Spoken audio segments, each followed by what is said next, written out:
हे, अगर आपने हमारे पिछले वीडियो देखे हैं तो उसमें हम ये बताए थे कि हम आइसबर्ग थ्योरीज के एक सीरीज को स्टार्ट करने वाले हैं। उसमें हम आइसबर्ग थ्योरीज को एक्सप्लेन करेंगे। तो आज इस वीडियो में आइसबर्ग थ्योरीज की टायर 1 की कुछ थ्योरीज इस वीडियो में हम एक्सप्लेन करेंगे, जिन्हें कुछ लोग जानते होंगे या फिर नहीं भी जानते होंगे। सो प्लीज इस वीडियो के साथ बने रहिए। Number 1, big foot theory. Big foot इस वर्ड को आप सुने ही होंगे। इस बिग फुट थ्योरी के अनुसार ये कहा जाता है कि बिग फुट आज भी एग्जिस्ट करती है। बिग फुट एक ऐसी क्रिएचर है जो गोरिल्ला की तरह, एक एप की तरह दिखती है, जिसके ऊपर लंबे लंबे बाल होते हैं जो करीब 7 से 10 फुट तक लंबा होता है। इन क्रिएचर्स की एग्जिस्टेंस को तब बिलीव किया गया जब बहुत सारे लोग ये दावा किए हैं कि वो लोग जंगल में बहुत बड़े लंबे बालों वाले क्रिएचर को देख चुके हैं। वो लोग ये भी बताते हैं कि वो जंगल में से एक ऐसी भयंकर आवाज सुने हैं जो एक नॉर्मल एनिमल का हो ही नहीं सकता। और एक बिग फुट जब एक एरिया से गुजरा हुआ होता है, वहाँ पर एक अनयूजुअल स्मेल भी आती है। बहुत सारे लोग इन बिग फुट क्रिएचर्स की फुटप्रिंट्स को भी कैप्चर कर चुके हैं, जो एक नॉर्मल इंसान से पैरों की फुटप्रिंट से भी बड़े हैं। रिसर्चर्स ये भी बताते हैं कि उन्हें नॉर्थ अमेरिका के जंगल में से बिग फुट की हेयर और डीएनए सैंपल्स भी मिले हैं। नेटिव अमेरिकन का ये कहना है कि ये bigfoot stories generation to generation ऐसे ही चलते आ रहे हैं। साइंटिस्ट और स्केप्टिक्स का ये कहना है कि जो बिग फुट के फुटप्रिंट्स मिले हैं ये सब फेक है, और जो भी साइटिंग्स हुए हैं आज तक वो लोग रियल लोग हैं जो कॉस्ट्यूम पहने हैं बिग फुट की तरह। ये बिग फुट की थ्योरी आज भी पॉपुलर और एक अनसॉल्व्ड मिस्ट्री रह चुकी है। Number 2, Bush did 9/11। हम सबको पता है कि सितंबर 11, 2001 में अमेरिका के ट्विन टावर्स के ऊपर अलकायदा टेररिस्ट बिन लादेन ने अटैक किया था।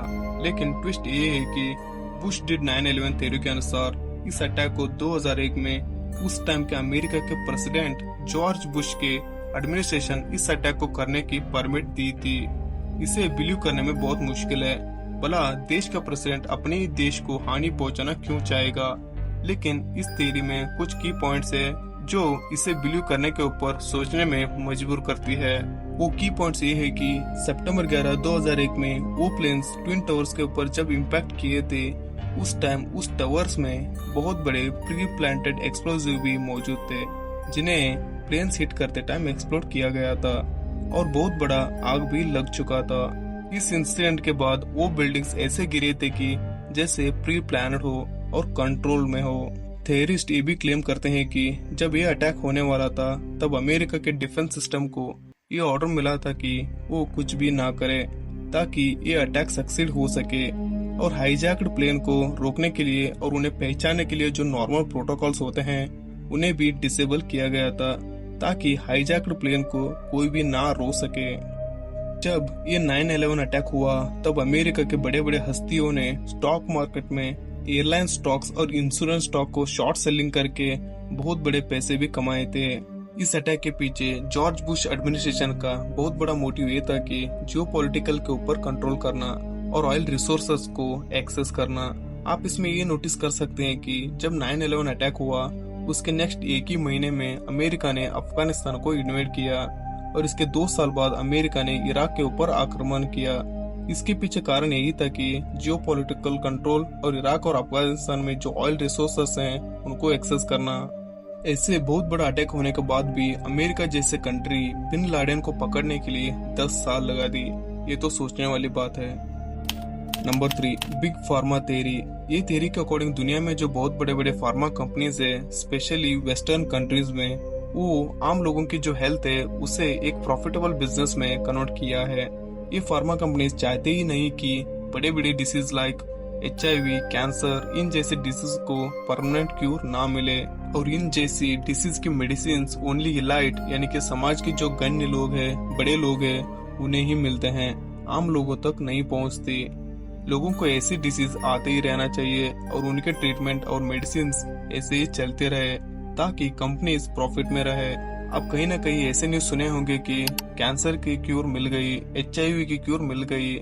ऐसे न्यूज आपको एक ही बार देखने को मिलेगी, क्योंकि ऐसे न्यूज होने के नेक्स्ट दिन ही इन्हें सारे न्यूज चैनल और वेबसाइट से हटा दिया जाता है। फार्मा कंपनीज ऐसे ड्रग्स को भी प्रमोट करते हैं जो हार्मफुल होते हैं, जो लोगों को सडनली इफेक्ट नहीं करती, ताकि उन्हें ज्यादा से ज्यादा प्रॉफिट हो सके और ऐसे भी बहुत सारे केसेस सामने आए हैं कि फार्मा कंपनीज अपने प्रोडक्ट को प्रमोट करने के लिए डॉक्टर्स को भी ब्राइब भी देते हैं।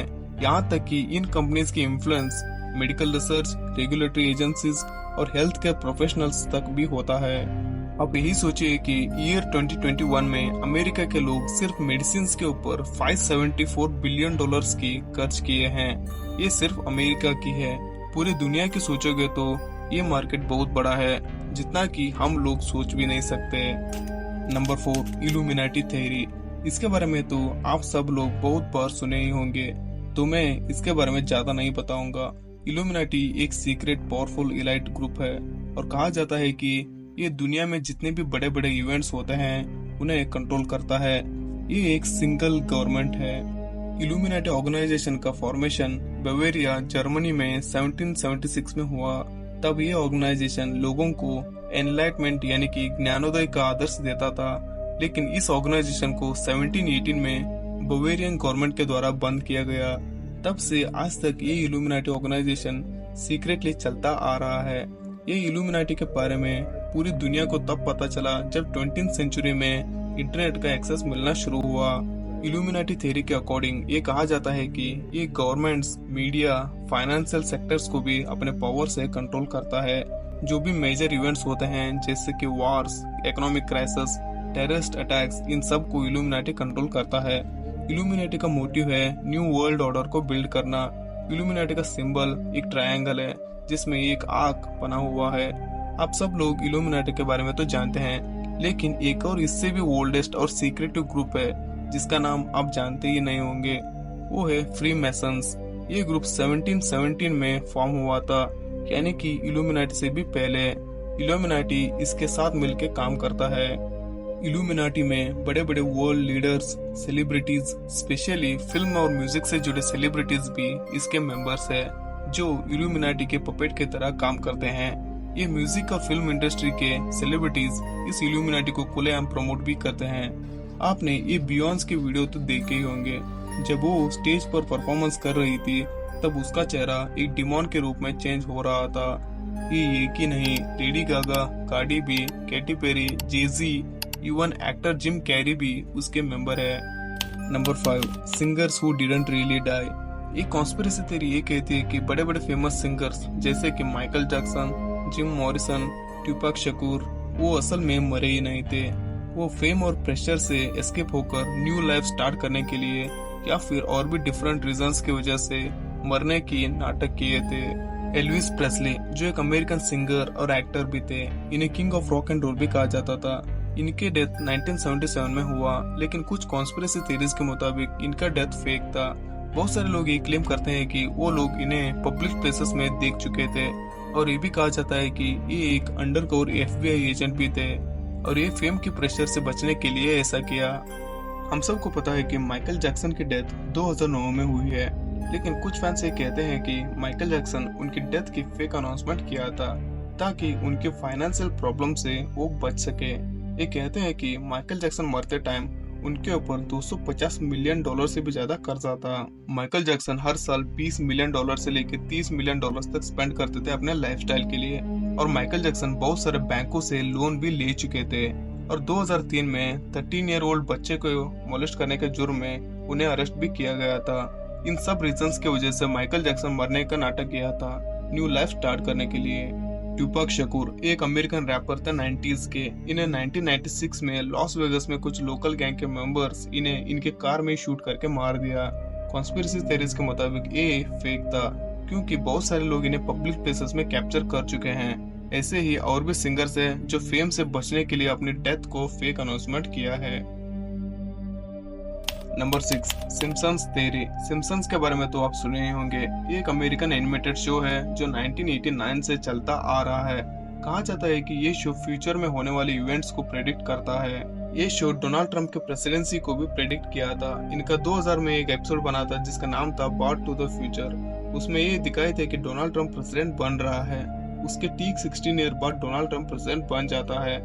इसके अलावा 1997 में एक एपिसोड बना था जिसमें एबोला वायरस की आउटब्रेक को भी दिखाए गए थे। और ऐसे ही लेडी गागा के सुपर बोल परफॉर्मेंस और डिज्नी 20th सेंचुरी फॉक्स को परचेज करना इन सब को ये प्रेडिक्ट कर चुके हैं। सम थेरिस्ट ये भी कहते हैं कि इस शो के राइटर्स उन एलाइट ग्रुप के मेंबर्स हैं जो फ्यूचर में होने वाले इवेंट्स को कंट्रोल करते हैं, जैसे कि इल्यूमिनाटी। इसलिए वो ऐसे एपिसोड्स बनाते हैं जो फ्यूचर में होने वाले हैं। इस शो का मोटिव सिर्फ फ्यूचर को प्रेडिक्ट करना ही नहीं है, ये लोगों को उन इवेंट्स के बारे में सतर्क भी करते हैं पहले से ही उन्हें दिखा के। कुछ लोग ये भी कहते हैं कि इस शो के राइटर्स इतना इंटेलिजेंट और शार्प ऑब्जर्वर्स है कि वो आगे आने वाले ट्रेंड्स और ह्यूमन बिहेवियर को ऑब्जर्व करके ये एपिसोड्स लिखते हैं। और ये शो 30 साल से चलता आ रहा है। इसमें 100 से भी ज्यादा एपिसोड्स है। इतने सारे एपिसोड्स में ये फ्यूचर इवेंट्स को इंसिडेंट्स भी हो सकते हैं। Number 7, Atlantis theory. इस अटलांटिस कॉन्स्पिरेसी थ्योरी के मुताबिक ये बिलीव किया जाता है कि बहामास के नियर अटलांटिक ओशन के अंदर एक सीक्रेट एडवांस्ड टेक्नोलॉजी से भरा एक मिथिकल आइलैंड मौजूद है जिसका नाम है अटलांटिस। इस जगह को गवर्नमेंट्स और पावरफुल ऑर्गेनाइजेशन के द्वारा छुपाया जा रहा है ताकि आम लोगों को इसका एक्सेस ना मिले। इस अटलांटिस स्टोरी का ओरिजिन होता है ग्रीक का फेमस फिलोसोफर प्लेटो के डायलॉग्स टीमियस और क्रिटियस से, जो उसने 360 BCE में लिखा था, जिसका मतलब जीसस क्राइस्ट पैदा होने से भी 360 साल पहले इसे लिखाया गया था। उसमें प्लेटो ने ये डिस्क्राइब किया था कि 9000 साल पहले इस धरती के ऊपर अटलांटिस नाम का एक पावरफुल एडवांस सिविलाइजेशन एग्जिस्ट करता था, जिसका विनाश पावर्स और टेक्नोलॉजी को मिसयूज करने से हुआ। कुछ थ्योरीज के मुताबिक अटलांटिस के लोग, जिन्हें अटलांटियस भी कहा जाता था, उनके पास जो हम आज टेक्नोलॉजी यूज कर रहे हैं इससे भी एडवांस और सुपीरियर टेक्नोलॉजी था, जिसमें एनर्जी सोर्सेस और स्पिरिचुअल नॉलेज भी मौजूद था। इस अटलांटिस के जो एविडेंस मिले हैं, आर्ट्स, स्ट्रक्चर्स और एंशिएंट टेक्स्ट, इन सब को एक सीक्रेट जगह पर रखा गया है। लेकिन आज भी बिमिनी रोड बहामास में कुछ अंडर वाटर स्ट्रक्चर्स है, वो ये दिखाते हैं कि वहाँ पर एक शहर मौजूद हुआ करता था। आज भी बहुत लोग ये मानते हैं कि अटलांटिस नाम का एक शहर हुआ करता था जहाँ के लोग एडवांस टेक्नोलॉजी और स्पिरिचुअल नॉलेज को अचीव किए थे। लेकिन इनकी यही टेक्नोलॉजी को मिसयूज करने की वजह से ये सोसाइटी एक दिन विनाश हो गया। लेकिन हिस्टोरियंस आज भी एविडेंस की कमी होने की वजह से इस अटलांटिस थ्योरी को नहीं मानते। Number 8, Loch Ness monster theory. Loch Ness monster, जिसे नेस्सी भी कहा जाता है, लॉकनेस मॉन्स्टर एक लेजेंडरी क्रिएचर है और कहा जाता है कि ये क्रिएचर आज भी स्कॉटलैंड के एक लॉकनेस लेक में रहती है। बहुत सारे लोग ये दावा किए हैं कि एक बहुत बड़ा मिस्टीरियस अनआइडेंटिफाइड क्रिएचर को वो लोग इस लेक में देखे हैं। इस क्रिएचर का पॉपुलैरिटी तब से ज्यादा हो गया जब 1933 में एक कपल कार में जा रहे थे। तब वो लोग देखते हैं कि एक बहुत बड़ा जानवर जैसा क्रिएचर रोड क्रॉस कर रहा था। वो इसकी रिपोर्ट भी लिखवाते हैं। तब ये न्यूज़पेपर्स और पूरे देश में आग की तरफ फैल गया। इस पिक्चर को 1934 में एक फोटोग्राफर के द्वारा खींचा गया था, जहां पर इस मॉन्स्टर का छोटा सा सिर और लंबा गर्दन दिख रहा है। इसके अलावा बहुत सारे लोग भी इस क्रिएचर को कैप्चर करके एविडेंस भी दिए हैं। फिर भी इसे प्रूव करने के लिए जब लेक में सोनार वेव्स का इन्वेस्टिगेशन किया गया, तब उन्हें ये दिखा कि एक बहुत बड़ा मूविंग ऑब्जेक्ट है जो पानी की गहराइयों में मूव हो रहा है। इससे ये साबित हो गया था कि लॉकनेस लेक में एक बहुत बड़ा मॉन्स्टर रह रहा है। इसके अलावा 100 से भी ज्यादा लोग इस लॉकनेस मॉन्स्टर को देखने का दावा भी किए हैं। जब 1934 में इस पिक्चर को खींचा गया, तब बहुत लोगों ने ये भी कहा कि वहाँ के लोग ऐसे झूठी अफवाहें फैला रहे हैं लोगों को बेवकूफ बनाने के लिए और उस लेक की पॉपुलैरिटी को बढ़ाने के लिए। लॉकनेस मॉन्स्टर आज भी स्कॉटलैंड का एक फेमस टूरिस्ट अट्रैक्शन बन चुका है, जिससे वहाँ के लोकल इकोनॉमी को बूस्ट मिलता है। और आप लोग देखे होंगे कि इसके ऊपर एक मूवी भी बन चुका है जिसका नाम है Loch Ness monster. Number 9, area 51 theory. Area 51, इसके बारे में तो आप लोग बहुत बार सुने होंगे। एरिया 51 लोकेटेड है अमेरिका के नेवाडा में। कहा जाता है कि यहाँ पर 1950 से एयरक्राफ्ट और वेपन्स का एक्सपेरिमेंट किया जाता है। U-2 स्पाई प्लेन या SAR-71 ब्लैकबर्ड और स्टेल्थ टेक्नोलॉजी वाला F-1117 night hoc fighter jet को भी इसी एरिया 51 पर डेवलप किया गया है। इन सब के अलावा एरिया 51 को जो इंटरेस्टिंग बनाती है वो है यहाँ पर एलियंस के ऊपर रिसर्च किया जाता है। एरिया 51 कॉन्स्पिरेसी थ्योरी के मुताबिक 1947 रोजवेल न्यू मैक्सिको के अंदर बाहरी दुनिया का स्पेसक्राफ्ट क्रैश हुआ था। उस क्रैश में मिले हुए एलियन बॉडीज और स्पेसक्राफ्ट के मलबे को अमेरिकन एयरफोर्स के द्वारा इसी एरिया 51 पर रखा गया है। इस एरिया 51 में जो मिलिट्री ऑपरेशंस और प्रोजेक्ट्स होते हैं उन्हें ब्लैक प्रोजेक्ट्स कहा जाता है, जिन्हें पब्लिक से छुपाया जाता है। कुछ लोगों का ये भी मानना है कि एरिया 51 बाहरी दुनिया के जीवों के साथ कम्युनिकेशन का एक हब है, जहां पर कंटिन्यूअसली एलियंस के साथ संपर्क बनाए रखा जाता है। और इन सब के अलावा यहाँ पे टाइम ट्रेवल और टेलीपोर्टेशन के एक्सपेरिमेंट भी होते हैं। 1989 में बॉब लेजर नाम का एक व्यक्ति ने ये क्लेम किया था कि वो एरिया 51 की S4 साइट में काम करता था। तब वहां पर उसको एलियन स्पेसक्राफ्ट के ऊपर रिवर्स इंजीनियरिंग का काम सौंपा गया था। तब बहुत सारे लोग ये भी रिपोर्ट किए हैं कि उन्हें एरिया 51 के आसपास UFO साइटिंग्स की सूचना भी मिली है। कुछ थ्योरी के मुताबिक अमेरिकन गवर्नमेंट इस एरिया 51 में हाईली एडवांस्ड टेक्नोलॉजी को बिल्ड कर रही है, जो आम लोगों की सोच से भी परे है। Number 10, this man theory. ये थ्योरी एक ऐसी पर्सन के इर्द गिर्द घूमती है जो आज तक हजारों लोगों के सपनों में दिख चुका है। इस थ्योरी के अकॉर्डिंग 2006 से 2000 से भी ज्यादा लोग ये रिपोर्ट किए हैं कि ये चेहरा उनके सपनों में आया था, बल्कि वो लोग इस आदमी को अपनी जिंदगी में कभी भी नहीं मिले थे। इस दिस मैन के ऊपर एक वेबसाइट भी है जिससे एक इटालियन मार्केटर एंड्रिया नाटेला ने क्रिएट किया था। इस फेनोमेनन को एक्सपीरियंस करने के बाद इस वेबसाइट में वो लोग रिपोर्ट करते हैं जिनके सपनों में ये चेहरा दिखता है, और तब से आज तक 2000 से भी ज्यादा लोग इस वेबसाइट में रिपोर्ट कर चुके हैं। इस स्टोरी का स्टार्ट तब हुआ जब न्यूयॉर्क में एक साइकेट्रिस्ट के पेशेंट इस आदमी के चेहरे को ड्रॉ किया, जिसके सपनों में ये चेहरा बार बार आ रहा था। कुछ दिनों के बाद इस पेशेंट के अलावा दूसरे पेशेंट जो थे वो भी इस चेहरे को पहचानने लगे और बोलने लगे कि ये चेहरा उनके सपनों में भी आ चुका है। एक अजीब सी बात ये था कि ये पेशेंट्स एक दूसरे को जानते भी नहीं थे। कुछ लोग ये भी मानते हैं कि ये एक मार्केटिंग टेक्निक था उस आदमी का जो दिस मैन वेबसाइट को क्रिएट किया था, और कुछ लोग इसे एक सोशल एक्सपेरिमेंट भी मानते हैं।